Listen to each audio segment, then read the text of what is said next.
करें स्टार्ट भाई। देखो टॉपिक चल रहा था हमारे पास अणुसंख्या गुणधर्म, और अणुसंख्या गुणधर्म में हमने टोटल 3 अणुसंख्या गुणधर्म पढ़ चुके हैं। फर्स्ट हमने क्या पढ़ा था? वाष्प दाब में आपेक्षिक अवनमन। सेकंड हमने पढ़ा था क्वथनांक में उन्नयन, और नेक्स्ट हमने पढ़ा था हिमांक में अवनमन। अब जो फोर्थ हमारे पास बचता है वो क्या है? प्रासरण दाब। ठीक है, तो सबसे पहले जो प्रासरण दाब है हम इसको किससे दर्शाते हैं? पाई से। किससे डिनोट करते हैं? पाई से। अब प्रासरण यहाँ पे हमारे पास 2 प्रकार की घटनाएं होती हैं। एक फर्स्ट है प्रासरण और सेकंड है विसरण। इन दोनों में अंतर बताओ मुझे। सुना होगा कभी आपने विसरण सुना है? विसरण क्या होता है? विसरण शाबाश, वो भी आंसर बताओ मुझे आप। मिश्रण नहीं है, विसरण है, ध्यान रखना। हाँ पीछे आंसर है भाई कोई विसरण का? चलो मैं कुछ एग्जाम्पल बताता हूँ, सुनना ध्यान से। जैसे एग्जाम्पल के लिए किसी भी स्टूडेंट ने अपने जूते मतलब काफी समय से नहीं धोए, 1 महीने से, और कंटिन्यू वो पहन के आ रहे हैं, और जैसे वो पहन के आएगा अगर वो जूते निकालेगा तो उसकी स्मेल कहाँ तक पहुंचेगी? पूरी क्लास में पहुंचेगी। लेकिन जो स्मेल, जो गंदी स्मेल थी वो उसके किसमें? जूतों के अंदर थी। तो वो वाली स्मेल पूरे जगह पर क्यों फैली, या किस रीजन से फैली? विसरण विधि के द्वारा। लेकिन विसरण है क्या? फैलना। सुनो ध्यान से। ऐसे ही एग्जाम्पल के लिए अगर पड़ोसी में गोंद के लड्डू बनते हैं तो उसकी स्मेल हमारे घर तक पहुंचती है। ऐसा क्यों? अब आपने ये सोच लिया विसरण की घटना, लेकिन एक्चुअल कंडीशन क्या होती है? सुनना ध्यान से। जैसे एग्जाम्पल अगर हम बात करें, सोक्स की बात करें तो इसके अंदर, ठीक है, तो इसके अंदर जो भी बैड स्मेल्स के पार्टिकल हैं उनकी क्वांटिटी या उनकी मात्रा कैसी है? ज्यादा। तो हम यहाँ पे कहेंगे कि जो भी बैड स्मेल के पार्टिकल हैं उनकी क्वांटिटी यहाँ पे क्या है? ज्यादा है। और पूरी क्लास में जैसे ये वाला स्थान है यहाँ पे क्वांटिटी क्या है? कम। तो किसी भी पदार्थ का अपनी अधिक मात्रा, और मात्रा को क्या बोल लेंगे? सांद्रता। तो किसी भी पदार्थ का अपनी अधिक सांद्रता से कम सांद्रता की ओर जो गमन होता है उसी को हम क्या कहते हैं? विसरण कहते हैं। तो जैसे गोंद के लड्डू बनते हैं तो उनके जगह जहाँ पे बन रहे हैं वहां पे स्मेल के जो पार्टिकल्स हैं वो बहुत ज्यादा हैं, हमारे घर में बिल्कुल नहीं है। तो वो क्या करेंगे? वो अपनी अधिक सांद्रता से कम सांद्रता की ओर क्या करेंगे? गति करेंगे। तो इसी घटना को क्या कहते हैं? विसरण कहते हैं। क्लियर है इसमें? अब नेक्स्ट पढ़ेंगे प्रासरण क्या होता है। प्रासरण भी सेम ही कंडीशंस होती है, ध्यान रखना। मतलब इसमें भी जो पदार्थ के कण हैं वो अपनी अधिक सांद्रता से किसकी तरफ जाएंगे? कम सांद्रता की तरफ जाएंगे। लेकिन दोनों में अंतर क्या है? सबसे पहले आप मुझे ये बताओ कि ये क्लियर है क्या? विसरण, ठीक है। तो विसरण का मतलब पदार्थों के अपने अधिक सांद्रता से किसकी तरफ जाना? कम सांद्रता की ओर। अब हम पढ़ते हैं कि आखिरकार प्रासरण क्या होता है। तो सबसे पहले हमारे पास 2 कंटेनर है, ठीक है, और इन 2 कंटेनर में से ये जो कंटेनर है ये क्या है? फर्स्ट है, यानी कि ए है, और जो दूसरा कंटेनर है उसका नाम क्या है? बी है। तो हमारे पास कितने कंटेनर हैं? 2। इन दोनों कंटेनर को हमने किसी भी पाइप के माध्यम से जोड़ दिया है। अब कंटेनर नंबर जो ए है इसमें हम क्या लेंगे? एक विलयन लेंगे, ठीक है, और विलयन हमारे पास क्या है? ए ही है। भाई विलयन किस किस से मिलकर बना है? विलेय और विलायक से। एग्जाम्पल के लिए जो इसके अंदर विलयन है वो है नमक प्लस जल का विलयन। और इस विलयन में हमने नमक की मात्रा कितनी ले रखी है? 20 ग्राम। और जल की मात्रा कितनी है? 80 ग्राम है इसमें। इसी तरह जो कंटेनर नंबर बी है, इसमें भी हमने एक विलयन भर रखा है। और इस विलयन में जो विलयन है वो भी किसका है? नमक प्लस जल का है। इसमें नमक की मात्रा हमारे पास कितनी है? 2 ग्राम। और जल की मात्रा कितनी है? 98 ग्राम। इसमें क्लियर है? अब सबसे पहले आप मुझे ये बताओ कि इन दोनों में विलयनों में से कौन से विलयन में विलय की मात्रा ज्यादा है? ए में। भाई ए में है। विलय कितना है? 20 ग्राम। और इन दोनों विलयन में से कौन सा विलयन तनु है और कौन सा विलयन सांद्र है? बताओ पहले। जो बी है ये बताओ तनु है या सांद्र है? तनु विलयन है, क्योंकि मैंने आपको बताया था कि अगर विलायक की मात्रा विलय की तुलना में बहुत ज्यादा होती है तो ऐसा विलयन क्या कहलाता है? तनु विलयन कहलाता है। और जिसमें विलायक की मात्रा अधिक होती है तो वो विलयन क्या कहलाएगा? सांद्र विलयन कहलाएगा।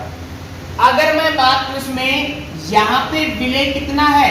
20 ग्राम है और विलायक कितना है? 2 ग्राम। तो इन दोनों कंटेनर में से कंटेनर नंबर ए में जो विलय है उसकी सांद्रता क्या है? अधिक है। किसकी? विलय की। कौन से कंटेनर में? ए में। तो अब आप मुझे ये बताओ कि विलय कंटेनर ए से बी में जाएगा या बी से ए में आएगा? ए से बी में जाएगा, क्योंकि पदार्थों का अपनी अधिक सांद्रता से कम सांद्रता की ओर जो गमन है, ठीक है, मतलब कहाँ किस तरफ गमन करेंगे? अधिक सांद्रता से कम सांद्रता की तरफ करेंगे। इसी तरह इस कंटेनर में विलायक कितना है? 80 ग्राम है। और इसमें विलायक कितना है? 98 है इसमें। तो ज्यादा किसमें है? उसमें है। तो विलायक का गमन किस तरफ होगा? कंटेनर नंबर बी से किसकी तरफ होगा? ए की तरफ। क्लियर है? लेकिन इन दोनों कंटेनर के बीच में हमने एक झिल्ली लगा दी और ये झिल्ली है अर्ध पारगम्य झिल्ली, जिसको शॉर्टकट में कहते हैं SPM। क्या कहते हैं? SPM कहते हैं। अब अर्ध पारगम्य का मतलब बताओ क्या होता है? आधा गमन। जैसे बायो के स्टूडेंट है तो वहां पे कोशिका में एक शब्द आता है। देखो हमारे पास 3 वर्ड होते हैं। एक होता है अर्ध पारगम्य, अर्ध पारगम्य, एक होता है पारगम्य और एक होता है अपारगम्य। अपारगम्य इसमें, ठीक है। तो अगर हम बात करें इन तीनों में, तो जैसे एग्जाम्पल ये आपको डोर दिख रहा है, ये वाला दिख रहा है दरवाजे इसमें। अब अगर यहाँ पे कोई भी दरवाजा लगा हुआ है, क्या पूरा बंद है? क्या ये खुला है? इसका मतलब यहाँ पे सभी स्टूडेंट इसके आर पार जा सकते हैं। क्लियर है? सभी स्टूडेंट का मतलब जिनका मतलब छोटी क्लासों के बच्चे और बड़ी क्लासों के बच्चे। भाई छोटी क्लास के बच्चों का आकार कैसा होता है? कम होता है। और बड़े का कैसे में ज्यादा होता है ना उसमें।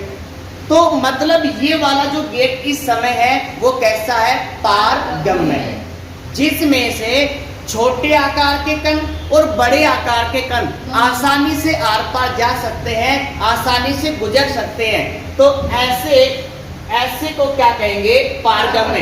इसी तरह हमारे पास कोई झिल्ली, झिल्ली का मतलब कोई भी क्या है? लेयर है, कोई भी परत है, जिसमें से छोटे आकार के कण भी जा सकते हैं और बड़े आकार के कण भी गुजर सकते हैं। तो वो झिल्ली क्या कहलाएगी? पारगम्य कहलाएगी। क्लियर है? अब इस वाले गेट में अगर हम ऐसे लोहे के सरिये लगा दें ऐसे, जिसमें छोटे बच्चे गुजर सकते हैं लेकिन बड़े बच्चे गुजर नहीं सकते, तो वो कैसी हो जाएगी? अर्ध पारगम्य झिल्ली। मतलब ऐसी झिल्ली जिसमें छोटे आकार के जो कण हैं केवल वो ही गुजर सकते हैं, लेकिन बड़े आकार के कण नहीं गुजर सकते हैं। वो झिल्ली क्या कहलाएगी? अर्ध पारगम्य झिल्ली कहलाएगी। अगर इस गेट को पूरा ही क्लोज कर दे तो क्या जा सकते हैं भाई? कोई भी नहीं जा सकते, तो वो क्या होगी? अपारगम्य। क्लियर है? तो 3 वर्ड होते हैं, पारगम्य, अर्धपारगम्य और अपारगम्य। क्लियर है? आटे छानने की छलनी कैसी होती है मुझे बताओ? अर्धपारगम्य होती है, जो यानी कि जो आटा जो बारीक होता है वो तो निकल के आ जाता है, और जो ऐसा पदार्थ जिसका आकार बड़ा होता है वो क्या करेगा? छलनी में रुक जाएगा। इसी तरह चाय छानने की छलनी, ठीक है, जो चाय पत्ती वगैरह होती है उनका साइज कैसा होता है? बड़ा होता है। क्लियर है आता सभी को? अब हम बात करते हैं इस वाली झिल्ली की, इस अर्धपारगम्य झिल्ली में। अब यहाँ पे सबसे पहले हमें ये समझना पड़ेगा कि जो विलेय है उसका आकार बड़ा है या विलायक का आकार बड़ा है। तो विलायक हमने क्या लिया है? जल, और विलेय क्या लिया है? नमक। तो ध्यान रखना आप हमेशा विलयन में हमेशा किसका आकार बड़ा होगा? विलेय का। मतलब विलेय कभी भी अर्धपारगम्य झिल्ली को आर पार नहीं कर सकते या उसके पार गुजर नहीं सकते। क्लियर है? तो आकार किसका छोटा है? विलायक के कणों का। तो इस पूरे प्रोसेस में ध्यान रखना, केवल और केवल जो विलायक के कण हैं वो ही अर्धपारगम्य झिल्ली से एक कंटेनर से दूसरे कंटेनर में जाएंगे। क्लियर है? तो इसका मतलब अब विलेय तो आने से रहा इसमें, बोलो भाई। देखो, अर्धपारगम्य झिल्ली क्लियर है, मतलब ऐसी झिल्ली है जिसमें छोटे आकार के कण गुजर सकते हैं, बड़े आकार के कण गुजर नहीं सकते। अब जो विलेय और जो विलायक है, ये आपको ध्यान रखना है कि विलेय कणों का आकार कैसा होता है? बड़ा होता है, जबकि विलायक के कणों का आकार कैसा होता है? छोटा। अब कणों का आकार बड़ा है तो यहां से विलेय के कण एक कंटेनर से दूसरे कंटेनर में कभी भी नहीं जाएंगे। फिर कौन जाएगा? विलायक, क्योंकि विलायक का आकार कैसा है? छोटा। क्लियर यहाँ तक सभी को इसमें? अब अगर हम बात करेंगे विलायक की, तो विलायक की किसकी मात्रा, किसमें मात्रा ज्यादा है? कंटेनर नंबर बी में। और विलायक की किसमें मात्रा कम है? ए में। अब विलायक के कण क्या करेंगे? कंटेनर नंबर बी से कंटेनर नंबर ए में क्या कर देंगे? आना स्टार्ट कर देंगे। क्लियर है? अब आना स्टार्ट करेंगे तो यहाँ पे भी पदार्थ अपनी अधिक सांद्रता से किसकी तरफ जा रहा है? कम सांद्रता की ओर। लेकिन ये अब की बार एक झिल्ली से होकर गुजर रहा है। भाई बीच में क्या है? झिल्ली। तो यहाँ पे किससे होकर गुजर रहा है? झिल्ली से। जब कोई भी पदार्थ अपनी अधिक सांद्रता से कम सांद्रता की ओर एक झिल्ली से होकर गुजरता है तो उस घटना को हम क्या कहेंगे? प्राशन। तो सेम चीज है, लेकिन विसरण में कोई भी झिल्ली नहीं होती है। भाई हमारे बीच में जब शोक रख रही यहाँ पे, तो क्या कोई झिल्ली है? क्या नहीं है। तो वो घटना क्या कहलाएगी? विसरण। अगर झिल्ली है तो क्या कहलाएगी? प्राशन। क्लियर है? अब क्वेश्चन ये बनता है कि ये जो विलायक के कण हैं, ये क्या हमेशा कंटेनर नंबर बी से ए में आते रहेंगे, यानी कि प्राशन की क्रिया कब तक चलती रहेगी? तो प्राशन की क्रिया तब तक चलेगी जब तक दोनों कंटेनर में विलायक की मात्रा कैसी हो जाए? बराबर। जिस समय विलायक की मात्रा बराबर हो जाएगी उस समय प्राशन की क्रिया क्या हो जाएगी? बंद हो जाएगी। क्लियर याद है सभी को?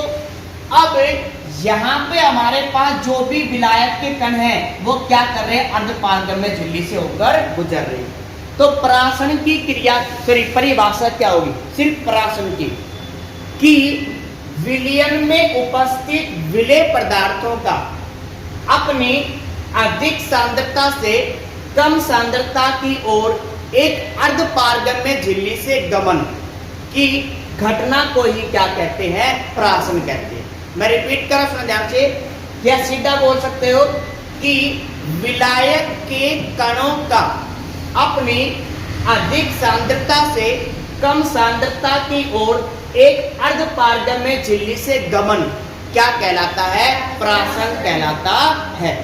लिख लोगे आप सभी। लेकिन गमन किस में होगा? एक अर्ध पारगम्य झिल्ली से। सर, इसमें A से B में गमन हो सकता है, मतलब किसमें? अगर मैं बात करूं यहाँ पे A से B में, तो भाई A में विलायक कितना है? 80 नहीं, 80 है। हाँ, ज्यादा होगा तो हमेशा भाई, अगर मैं यहाँ पे कह दूं कि मेरे पास जल है 100 ग्राम और यहाँ पे 98 है, तो विलायक की मात्रा किस में ज्यादा होगी? A में। तो इसीलिए अब विलायक कण किस में आएंगे? कंटेनर नंबर A से B में आएंगे। और अगर ये विलय के कण मतलब ज्यादा से अगर कंप्यूटर जाएंगे तो ये भी मतलब झिल्ली को ही पार किस में? विलय के कण कभी भी नहीं जाएंगे। मैंने आपको क्या बोला है कि विलय के कणों का आकार कैसा है? बड़ा। कोशिका सुना है शब्द कोशिका? तो कोशिका, जैसे ये कोशिका है, कोशिका में क्या क्या होता है? एक होता है माइटोकॉन्ड्रिया, सॉरी केंद्रक होता है, ठीक है। एक होता है माइटोकॉन्ड्रिया जिसको कहते हैं बिजली घर, शक्ति ग्रह कहते हैं, पावर हाउस कहते हैं। इसी के साथ इसमें गोल्जी काय पाए जाते हैं। एक मेम्ब्रेन होती है एंडोप्लाज्मिक, यानी कि ER कहते हैं। यहाँ पे राइबोसोम्स पाए जाते हैं। क्लियर है? तो कोशिका भी तो कार्य करती है, उसको भी तो ऊर्जा चाहिए, और ऊर्जा के लिए खाद्य पदार्थ चाहिए। और जब खाद्य पदार्थ से ऊर्जा बनेगी तो अवशिष्ट पदार्थ भी तो बनेंगे। तो ये किसमें से जाते हैं? ये कोशिकाओं में छोटे छोटे छिद्र पाए जाते हैं, उनसे गमन करते हैं। तो कौन सी क्रिया हो जाएगी यहाँ पे? प्राशन की क्रिया हो जाएगी। लेकिन कभी ऐसा हुआ है कि केंद्र की कोशिका से बाहर निकल गया? नहीं हुआ। क्यों? क्योंकि इनका आकार कैसा है? बड़ा है। और ये किसका काम करेंगे? विलय का। इसके अंदर जो लिक्विड भरा हुआ है वो किसका काम करेगा? विलायक। अरे हमारी स्किन है, इसमें ऑर्गन भी तो हमारे शरीर के अंदर है ना, तो यहाँ से सिर्फ पसीना ही क्यों आता है? कभी फेफड़ा बाहर नहीं निकला क्योंकि उसका साइज कैसा है? बड़ा। क्लियर है? तो यही तो चीजें तो हमारे ब्लड में ये भी तो सुना ध्यान से। हमारे यहाँ पे स्किन में ये क्या है? ब्लड वेसल्स भी तो है। यहाँ पे क्या क्या होते हैं इसमें? भाई RBC, WBC सारी बातें इसमें, ठीक है। तो वो बाहर नहीं निकलता फिर इसमें। क्लियर है? तो वहां पे उनका साइज क्या है? बड़ा। क्लियर है? यहाँ पे साइज भी बड़ा होता है। किसमें? इन छिद्रों में से खून नहीं निकलता ना, मतलब ये पारगम्य है जो इसके अंदर वेसल्स है। क्लियर है ना? तो ये हमारे पास क्या था? पारगम्य और अर्धपारगम्य, सॉरी पारगम्य, अर्धपारगम्य, प्राशन और विषम। अब सुनना ध्यान से, अभी और बढ़ाएंगे, बाद में लिखना आप इस चीज को। अब एग्जाम में क्वेश्चन यहां से पुटअप होता है 1 नंबर का कि अर्धपारगम्य झिल्ली का उदाहरण। तो अर्धपारगम्य झिल्ली का उदाहरण है पोटेशियम फेरोसाइनेट। क्या नाम हो इसमें? पोटेशियम फेरोसाइनेट। इसी के साथ साथ जो जंतु झिल्ली होती है उसका भी क्या कर सकते हैं? प्रयोग कर सकते हैं, क्योंकि वो भी कैसी होती है? अर्धपारगम्य झिल्ली होती है। तो बोर्ड के एग्जाम में पहला क्वेश्चन ध्यान से पुटअप होता है कि अर्धपारगम्य झिल्ली का उदाहरण लिखिए। तो अर्धपारगम्य झिल्ली क्या है? पोटेशियम फेरोसाइनेट। क्लियर है यहाँ तक सभी को? अब यहाँ पे हमारे पास ये जो सिरा है, और ये भाई यहाँ पे क्या भरा हुआ है? विलयन भरा हुआ है, और विलयन के ऊपर दाब लग रहा है, वायुमंडल की गैसों का दाब लग रहा है, जिसको क्या कहेंगे? वायुमंडलीय दाब कहेंगे, जिसको हम किससे रिप्रेजेंट करेंगे? ATM। क्लियर है? इसी तरह इस वाले कंटेनर में जो विलयन भरा हुआ है उसके ऊपर भी तो वायुमंडल दाब लग रहा है, उसको भी क्या कहेंगे? ATM। भाई ये दोनों किसके द्वारा लग रहा है? वायुमंडल के द्वारा लग रहा है। तो ये दाब कैसा होगा? समान। कैसा होगा? समान। एग्जाम्पल के लिए यहाँ पे 1 ATM दाब लग रहा है, तो यहाँ पे भी कितना लग रहा है? 1 ATM। क्लियर है यहाँ तो सभी को?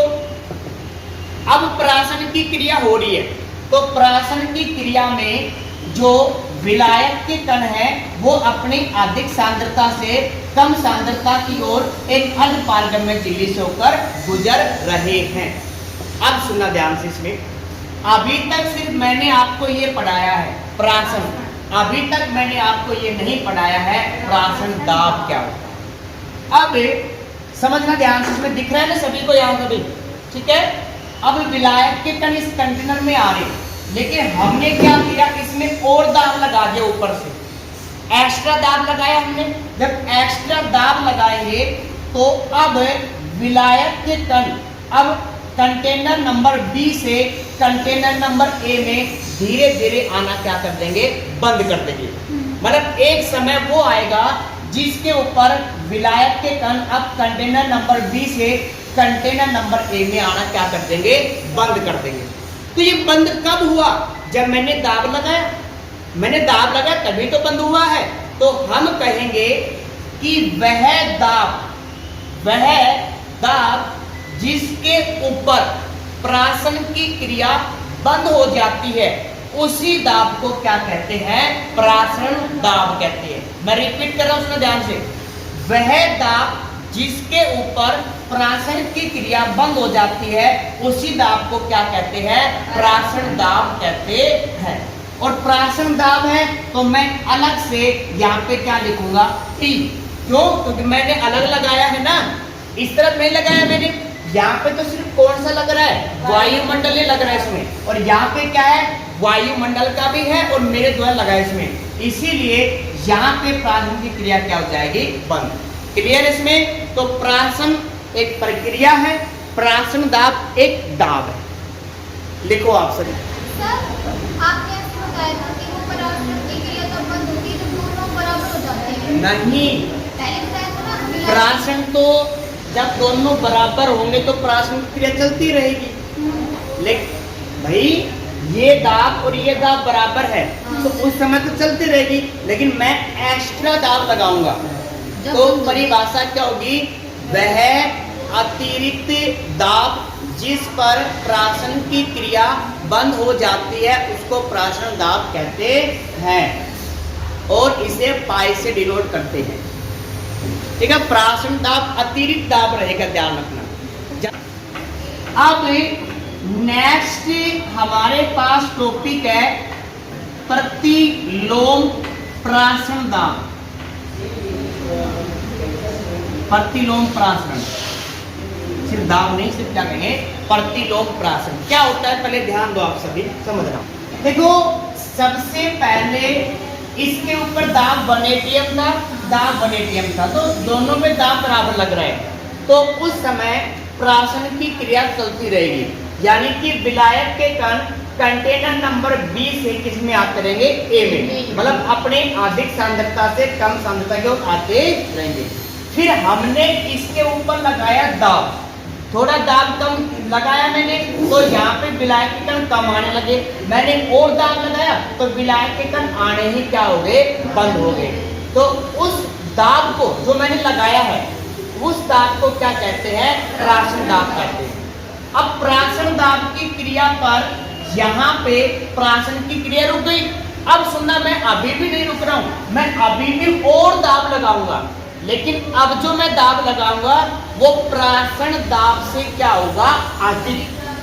क्यों, क्योंकि प्राशन पे तो क्रिया क्या हो गई, बंद हो गई। अब मैंने और दाब लगाया तो किससे दाब लगाया, प्राशन दाब से अधिक। जब मैं और दाब लगाऊंगा तो इसके अंदर विलायक के जितने भी कण हैं वो अब अर्ध पारगम्य झिल्ली से होते हुए कंटेनर नंबर ए से कंटेनर नंबर बी में चले जाएंगे। मतलब क्या है, मतलब प्राशन की क्रिया में तो ऐसे चल रहा था, अब क्या हो गया, उल्टी क्रिया होने लगी, मतलब प्राशन की क्या हो गई, विपरीत हो गई। इसीलिए इसको क्या कहते हैं, प्रतिलोम प्राशन, मतलब प्राशन की क्रिया के विपरीत। मैं फिर से एक पे रस्म ध्यान से,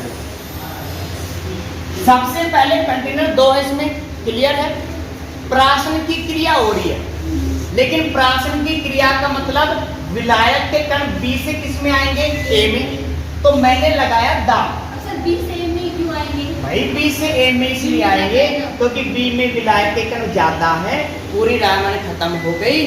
फिर कह रहे सीता के को बाप को सीता को भाई विलायक कितना है 98 है ना, यहाँ कितना है 80 था। तो यही तो मैंने कहा था विलायक के कणों का अपने अधिक सांद्रता से कम सांद्रता की ओर। और ये बात ध्यान रखना, अधिक से कम की तरफ ही जाएगा हमेशा। लेकिन यहाँ तो उल्टी कहानी हो गई ना। भाई सुनना ध्यान से, मैंने पहले थोड़ा दाब लगाया, जैसे जैसे मैं दाब बढ़ा रहा हूँ तो एक समय वो आया जिसे प्राशन की क्रिया क्या हो गई बंद। उसको मैंने नाम क्या दिया प्राशन। अब मैं और दाब लगाऊंगा तो वो दाब किससे ज्यादा अधिक होगा प्राशन से। तो जब मैंने और प्राशन से अधिक दाब लगाया तो विलायक के कण अब ए से किस में चले गए बी में। मतलब अधिक दाब लगाने के बाद प्राशन की क्रिया क्या हो गई विपरीत हो गई। मतलब प्राशन तो ऐसे हो रहा था लेकिन अब विलायक के कण कहां पे जाएंगे ए से बी में। तो परिभाषा क्या होगी सुनना ध्यान से, वह अतिरिक्त दाब कौन सा प्राशन दाब से ज्यादा दाब। ठीक है, तो मैं इसको ऐसे भी कह सकता हूं प्राशन दाब से अधिक दाब। मतलब वह अधिक दाब जिसके ऊपर विलायक के कण अपनी कम सांद्रता से किसकी तरफ जाना स्टार्ट कर देंगे अधिक सांद्रता की ओर। मतलब प्राशन की क्रिया के विपरीत क्रिया होना स्टार्ट कर देगी। तो उस दाब को या उस प्रक्रिया को मैं क्या कहूंगा प्रतिलोम प्राशन। सीधी सी बात है, प्राशन की क्रिया के क्या हो जाएगी विपरीत हो जाएगी। लेकिन दाब मैं कितना लगाऊंगा प्राशन दाब से अधिक। अगर मैंने प्राशन दाब लगा दिया तो क्रिया बंद हो गई, लेकिन मैं और दाब लगाऊंगा तो उल्टी क्रिया स्टार्ट हो जाएगी। इसी को मैं क्या कहूंगा प्रतिलोम प्राशन। क्लियर है, नोट बाद में कर लेना। अब मैं आगे चलता हूँ नया टॉपिक में। सर फिर तो आप दाब लगाओगे हाँ। फिर वो इधर दोनों तरफ लगेगा ना? नहीं, सिर्फ उस तरफ देखो, मैंने यहाँ पे सिर्फ यहाँ पे लिखा है पी, मैंने वहां पे कुछ नहीं लिखा। फिर वहाँ क्यों नहीं लगेगा? वहां पे हम नहीं लगा रहे भाई, विलायक की कुछ ज्यादा है। हम सिर्फ इसमें लगा रहे हैं, यहाँ पे लगा रहे हैं। ठीक है, हमें रोकना है भाई। एग्जाम्पल के लिए यहाँ पे हमारे पास ही गैलरी है पीछे, और यहाँ पे आपको अगर बाहर से बच्चे आएंगे तो हम उनको धक्काए को देंगे, धक्का देंगे।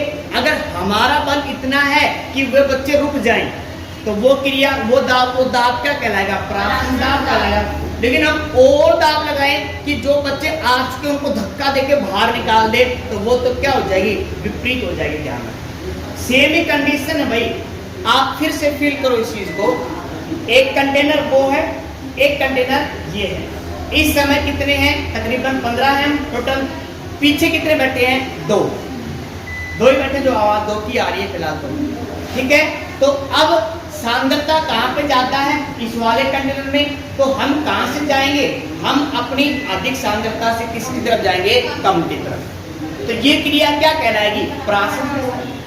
लेकिन उन्होंने क्या किया, अरे बच्चे आ गए आप ऐसा तो धक्का दो इनको वापस धकेल दो, तो वो हम पे फोर्स लगाएंगे तो हम जाना क्या कर दिए बंद कर दिए। तो वहां पे क्रिया रुक गई, लेकिन उन्होंने इतना ज्यादा फोर्स लगाया कि हम वापस इस कंटेनर में आ गए, तो क्रिया क्या हुई विपरीत हुई। तो सेम ही कंडीशन हमारे पास इस वीडियो में। क्लियर है, मैं आगे चल रहा हूं, जिसको डाउट है फिर से आप या तो वीडियो देख लेना या मेरे से पूछना। आगे चलो भाई। अब प्राशन दाब की बात करें तो प्राशन दाब में हमें एक नियम पढ़ना है और जो कि इंपॉर्टेंट है, और ये नियम है वॉन हाफ का नियम। यही है वॉन हाफ का नियम। सुनना ध्यान से, इंपॉर्टेंट है। न्यूमेरिकल यहां से ही बनेंगे, दिख रहा है सभी को। अब वॉन हाफ का जो नियम है, वॉन हाफ ने दो नियम दिए थे। पहला नियम कहलाता है वॉन हाफ बोयल का नियम, बोयल का नियम। सेकंड वॉन हाफ ने दिया था, वो हमारे पास था वॉन हाफ दाब ताप का नियम। दाब ताप का नियम। तो वोल्टाप में दो नियम दिए हैं, पहला है वोल्टाप बॉयल का नियम और दूसरा क्या है वोल्टाप दाब ताप का नियम। अब क्या है यही इंपोर्टेंट है, ध्यान रखना। सबसे पहले वोल्टाप बॉयल के नियम में जो टेम्परेचर है वो हमें क्या रखना पड़ना है, इसमें कांस्टेंट रखना। मतलब पूरे के पूरे प्रोसेस में हम टेम्परेचर में कोई भी चेंज नहीं करेंगे। अब हमें देखना है कि प्राशन दाब में क्या प्रभाव पड़ेगा जब हम विलयन की सांद्रता को बढ़ा दें। सुना ध्यान से भाई, यहाँ पे विलायक कितना था हमारे पास 98 ग्राम था इसमें। यहाँ पे जो विलायक है वो कितना था 80 ग्राम था, प्लस में 20 ग्राम का था नमक। अब मैंने इसको थोड़ा चेंज कर दिया, इसमें इसकी सांद्रता मैंने बढ़ा दी। जैसे एग्जाम्पल मैंने नमक मिला दिया 60 ग्राम और प्लस में जो जल है वो कितना मिलाया 40 ग्राम। अब आप ये देखो कि विलायक की मात्रा में कितना ज्यादा चेंज हो गया, बहुत ज्यादा। अब यहाँ पे विलायक के कण तेजी से गति करेंगे, क्यों? क्योंकि इस विलयन की सांद्रता क्या है, बहुत ज्यादा है। क्लियर है? तो मैंने क्या किया, पहले इसकी सांद्रता बढ़ा दी। जब सांद्रता बढ़ाएंगे तो विलायक की मात्रा बहुत कम हो गई। अब विलायक के कण तेजी से आएंगे इसकी तरफ, कंटेनर नंबर 20 से, और किसकी तरफ आएंगे, A की तरफ। और विलायक के कणों का 20 से A की तरफ आने की क्रिया क्या कहलाती है, प्राशन। तो अब आप मुझे ये बताओ, जब मैंने इस विलयन की सांद्रता बढ़ाई तो जो प्राशन की क्रिया है वो घटी या बढ़ी? प्राशन की क्रिया क्या होती है, मुझे ये बताओ। प्राशन की क्रिया क्या होती है, जिसमें विलायक के कण किस में जाते हैं, अपनी अधिक सांद्रता से कम। क्लियर है? मैंने इसकी सांद्रता बढ़ा दी, मतलब जो विलय है उसकी मात्रा ज्यादा कर दी और विलायक की क्या कर दी, कम। अब इन दोनों की मात्रा में कितना अंतर है, बहुत ज्यादा है। जब बहुत ज्यादा अंतर है तो विलायक के कण B से A में अब तेजी से गति करेंगे, ध्यान रखना। जब तेजी से गति करेंगे इसका मतलब प्राशन की क्रिया क्या हो गई, अधिक हो गई। क्लियर है?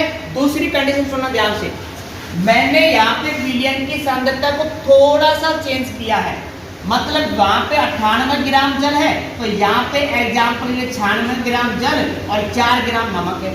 अब सांद्रता में क्या है, थोड़ा कम अंतर है। जब सांद्रता में कम अंतर है तो जल की मात्रा में थोड़ा सा अंतर है। जल आएगा तो सही, लेकिन वो इतनी स्पीड से आ पाएगा क्या, नहीं आ पाएगा, ध्यान।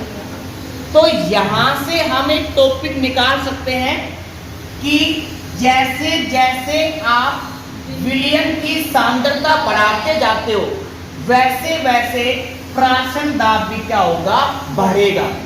क्यों? क्योंकि जब यहाँ से तेजी से विलायक के कण आएंगे तो मुझे दाब क्या लगाना पड़ेगा, अधिक लगाना पड़ेगा। क्लियर है? जब बच्चे यहाँ से तेजी से भागेंगे तो पीछे रोकने वाले को दाब क्या लगाना पड़ेगा, अधिक। क्लियर है? तो मैं यहाँ से लिख सकता हूँ कि प्राशन दाब समानुपाती होता है किसके, C के। C का मतलब क्या है, सांद्रता। क्लियर? यहाँ तक इसमें सेकंड पॉइंट सुना ध्यान से। अब यहाँ पे हमने लिया था कितना भाई, 40 प्लस में 60 का रेशो लिया था। अब की बार मैं इसमें जल की मात्रा को बढ़ाते जा रहा हूँ। जैसे जैसे जल की मात्रा बढ़ाएंगे तो विलय की मात्रा क्या होगी, कम। क्लियर है? तो यहाँ पे जल अब की बार 97 है और जो हमारे पास विलय है वो कितना है, 3। तो अब ये विलयन कैसा हो गया, तनु। क्योंकि विलय की मात्रा बहुत कम है किसकी तुलना में, विलायक की तुलना में। अब हमने विलयन को कर दिया तनु। तनु का मतलब इसमें क्या मिलाया है, जल। जब जल मिलाएंगे तो उसका आयतन बढ़ेगा या घटेगा, विलयन का बढ़ेगा। जब आयतन बढ़ा है तो अब मुझे ये बताओ इनकी सांद्रता में कितना सा डिफरेंट है, थोड़ा सा डिफरेंट है। तो अब अगर आपने विलयन को तनु किया है तो विलायक के कण अब क्या आएंगे, धीमे से आएंगे। मतलब प्राशन की क्रिया क्या होगी, धीरे से। जब प्राशन की क्रिया धीरे हो रही है तो मुझे दाब भी क्या लगाना पड़ेगा, कम।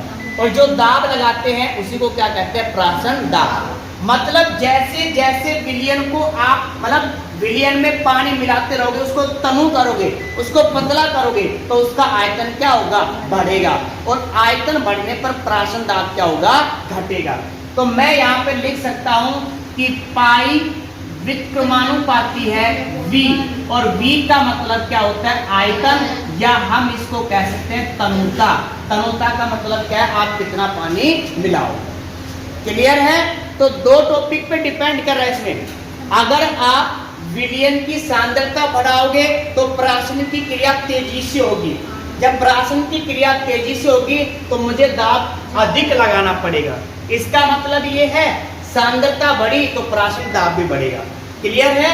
पाई समानुपाती किसके है, C के। फिर मैंने इसको तनु कर दिया तो अब प्राशन की क्रिया क्या हो रही है, धीरे धीरे हो रही है, तो मुझे दाब भी क्या लगाना पड़ेगा, कम। मतलब प्राशन दाब कम हो गया। कब, जब आपने क्या बढ़ाया, विलयन को तनु किया। सर पराशरण की मतलब वो ज्यादा होगी तो दाब भी ज्यादा लगाना पड़ेगा। अगर प्राशन की स्पीड तेजी से होगी तो रोकने के लिए आपको दाब भी तो अधिक लगाना पड़ेगा। अगर प्राशन की क्रिया धीमे होगी तो आपको दाब कम लगाना पड़ेगा।